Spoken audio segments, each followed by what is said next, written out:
Assalamu alaikum wa rahmatullahi wa barakatuh. Bem-vindos a mais uma pergunta e resposta. Uma pergunta muito importante que recebemos diz: como sei que Islam é a verdade? Como sei que Islam é a verdadeira religião? Outra pergunta mais simples que essa também respondemos aqui junto: o que é o Islam? Nós sabemos, temos a plena convicção de que o Islam é a verdadeira religião de Deus, de Allah subhanahu wa ta'ala, que é a verdade, através da história, através da religião, da história da própria religião e também através do raciocínio. E associado a tudo isso, a história, aos detalhes da religião e associado também ao raciocínio, à lógica, também temos os milagres que o profeta Muhammad sallallahu alaihi wasallam operou, os milagres que Allah subhanahu wa ta'ala concedeu a ele. A história, nós sabemos que existimos, ninguém nega que existe, o ateu sabe que existe, as pessoas que seguem outras religiões, que têm outras filosofias, outras ideias, também sabem que existem, com certeza. Assim como todos nós sabemos que iremos morrer. Porém, nós precisamos saber quem nos criou. E precisamos saber para que Ele nos criou. Isso é uma necessidade humana. E quem criou o ser humano revelou ao próprio ser humano uma orientação. E a essa orientação nós damos o nome de Al-Islam, a submissão a Allah subhanahu wa ta'ala. Islam em árabe significa submissão. O monoteísmo. Hoje dizem o monoteísmo que é adorar a um único Deus. E de maneira errada chamam as várias religiões de religiões monoteístas. Dizem o quê? As três religiões monoteístas: o judaísmo, o cristianismo, o islamismo.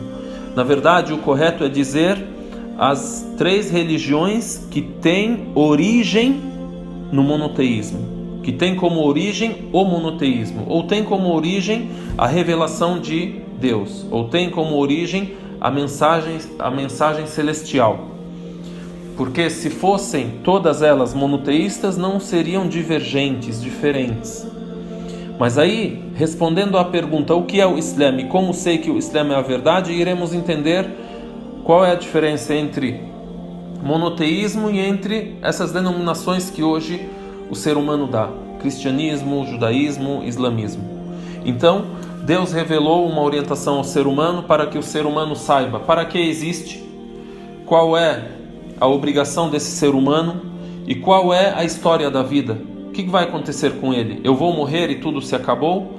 E aí, através dessa orientação, Allah subhanahu wa ta'ala informa ao ser humano que ele existe para sempre, a morte é apenas uma transferência para uma outra dimensão onde viverá eternamente, e esse ser humano deve crer naquilo que é invisível e faz parte desse invisível tudo que acontece depois da morte, entre conforto, tormento, julgamento, entre paraíso, inferno, vida eterna e etc. Então, a história. Allah subhanahu wa ta'ala enviou vários mensageiros. Todos os seres humanos hoje ouvem sobre esses mensageiros. Alguns creem, outros não. Alguns creem nesses mensageiros, mas de forma errada. Outros creem nesses mensageiros de forma correta. Outros não creem nesses mensageiros em absoluto.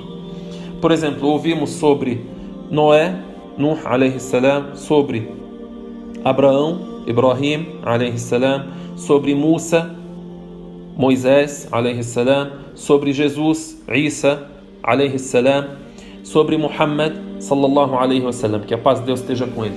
Então, todos esses nomes e vários outros profetas, centenas de profetas e mensageiros também conhecidos pela humanidade, representam a orientação de Allah subhanahu wa ta'ala. E essa orientação não tem uma denominação humana. Não se diz o taoísmo. Se diz al-Islam. Em língua árabe, a submissão a Allah subhanahu wa ta'ala. E aí Abraão trouxe essa mensagem, que todas as pessoas devem adorar somente Allah subhanahu wa ta'ala. Adorar de que maneira? Dessa maneira, dessa tal, assim. E assim, Abraão, por exemplo, ele morre, ele deixa a religião original aos seus herdeiros, à sua descendência. Depois dele, há desvios. Há pessoas que mal interpretam, uns interpretam mal, mas com boa intenção, outros com má intenção, há interesses humanos e etc. Igual hoje, você sabe, política, economia, isso, aquilo, as pessoas inventam religião, as pessoas inventam filosofias, as pessoas colocam critérios mesmo de seu raciocínio para escolher que religião deve seguir e assim por diante. Aí então, Allah subhanahu wa ta'ala envia um outro mensageiro para renovar. E muitos desses mensageiros eram descendentes dos outros que os antecederam, igual Abraão, os filhos dele, Isaac, Ismael, os filhos de Isaac, Jacó, o filho de Jacó, Yusuf, José. Então essa é a história. E depois vem Moisés, e aí tem o nome de Davi, Salomão, tantos profetas, até que chega Jesus, que a paz de Deus esteja com ele. Então nós estamos a falar sobre o Islã, e nós cremos que Muhammad é um mensageiro de Deus, que Muhammad é o último dos mensageiros. Aí então você tem na história também que nas escrituras sagradas originais existia o nome de Muhammad. Aí o muçulmano lê isso no Alcorão Sagrado. E isso existe como marca, como resquício do que sobrou daquilo que é a escritura sagrada, seja a tradução, seja algum trecho que ainda é escrito em uma língua antiga. Então, por exemplo, o muçulmano crê assim, lê assim no Alcorão: الذين يتبعون الرسول النبي الأمي الذي يجدونه مكتوبا عندهم في التوراة والإنجيل يأمرهم بالمعروف وينهاهم عن المنكر. Então lê assim: aqueles que seguem o mensageiro, o profeta iletrado, cujo nome eles encontram escrito no Evangelho e na Torá. E aí cita as qualidades desse mensageiro, que ele os ordena o bem, os proíbe o mal, faz permitido a eles tudo aquilo que é puro, aquilo que é bom, proíbe a eles tudo aquilo que é impuro, que é ruim, e assim por diante. Aí hoje os muçulmanos têm, na matéria da religião comparada, a pesquisa disso nas traduções das escrituras sagradas, seja o Evangelho, o Velho Testamento, o Novo Testamento, seja o Evangelho, a Torá. Por exemplo, o termo "quando vier o desejado de todas as nações", quem é esse? Na verdade era o nome de Muhammad escrito ali, entre outros textos. E é conhecido que Deus avisou, anunciou, revelou a Abraão que fará dele uma grande nação, que fará da descendência dele uma grande nação. Então, cristãos e judeus hoje dizem: grande nação não, para nós é só aqueles que descendem dos israelitas, descendem de Jacó, que é Israel, filho de Isaac e filho de Abraão, e esquecem ou discriminam a Ismael. Então isso é a prova da história. Ismael também é um grande profeta, e da descendência dele Deus prometeu que enviará um grande profeta no fim dos tempos, que será o último. E aí Ismael, depois de se separar do seu pai, o seu pai o deixou num monte, num local, no deserto, e isso é tratado na Bíblia, na história, que está nas mãos de judeus e cristãos. E os muçulmanos conhecem essa história também.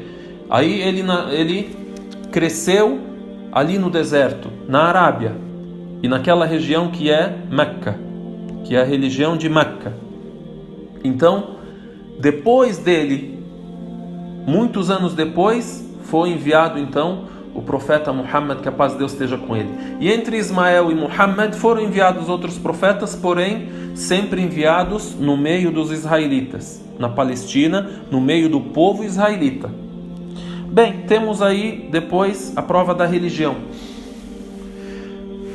Como se constituiu a religião, a história da mensagem, como Muhammad sallallahu alaihi wasallam nasceu, como ele cresceu dentro do povo dele, no meio do povo dele, quero dizer, e como ele alegou que recebeu a mensagem, como ele foi perseguido, como muitos creram nele, e depois ele teve várias conquistas, e tudo isso foi realizado conforme aquilo que foi profetizado antigamente, antes mesmo do seu nascimento.